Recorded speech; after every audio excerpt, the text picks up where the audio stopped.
Hi! As usual, posting. Ay, sarap na higa. Live kung ano yung pinagagawa namin. And today, Tulog.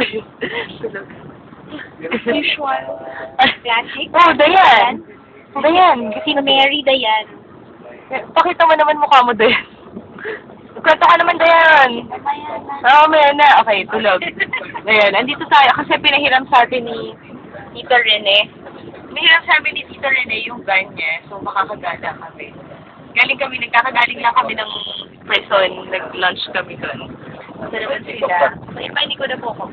Ayan, huwag mo na pinbabi. Dito, higa lang ako dito. Tapos sila nandun. Yan. Mamaya, try namin na, aray. Kaya nakasuot pa ako ng ganito kasi nag-beach na kami kahapon sa Sandal Island. So, ganito pala dito sa Davao. So, kahit nasa city ka, kung gusto mo pumunta ng beach, tawid ka lang. Minsan ginagawa nilang Starbucks yun, tambayan, ganun. Sila magla-lunch, breakfast, magbi-meeting, tapos babalik. Sarap dito, no? Beach life. Kuya Manny?